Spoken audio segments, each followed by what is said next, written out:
அண்மைச் செய்தி. ஓடும் ரயிலில் பெண்ணிடம் 7 சவரன் தங்க நகையானது திருடப்பட்டிருக்கிறது. ரயில்வே காவல்துறையினர் வழக்கு பதிவு செய்து விசாரணை மேற்கொண்டு வருகிறார்கள். விவரங்களை செய்தியாளர் செங்குட்டுவன் வழங்கிட கேட்கலாம். செங்குட்டுவன் வணக்கம். இந்த திருட்டு சம்பவமானது எங்கே நிகழ்ந்தது? இதன் மீது என்ன நடவடிக்கை மேற்கொள்ளப்பட்டிருக்கிறது? கண்டிப்பாக கோயம்புத்தூர் பகுதியைச் சேர்ந்தவர் முனிசாமி, இவருடைய மனைவி மல்லிகா. இவர்கள் குடும்பத்துடன் நேற்று முன்தினம் திருப்பதி ஏழுமலையான் கோயிலுக்காக சாமி தரிசனத்துக்காக சென்றுள்ளார்கள்.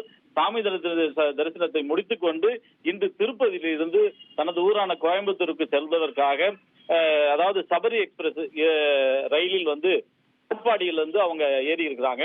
அந்த நேரத்துல காட்பாடியில சபரி எக்ஸ்பிரஸ் வந்துட்டு கொண்டிருந்த பொழுது அவரை நோட்டமிட்ட ஒரு மர்ம ஆசாமி அந்த மல்லிகா அணிந்திருந்த 7 சவரன் நகையை அதாவது காட்பாடி டு திருப்பத்தூர் செல்லும் சாலையில ரயில் மெதுவாக செல்லும் பொழுது கழுத்தில் இருந்த 7 சவரன் நகையை பறித்து கொண்டு மின்னல் வேகத்தில் அங்கிருந்து தப்பிச்சு ஓடிடுறாங்க. இது குறித்து மல்லிகா மற்றும் முனிசாமி ஜோலார்பேட்டை காவல்துறை ரயில்வே காவல்துறை புகார் கொடுக்கிறாங்க. புகாரின் மீது வழக்கு பதிவு செய்து அந்த மர்ம ஆசாமியை ரயில்வே போலீசார் வலைவீசி தேடி வந்துட்டு இருக்காங்க.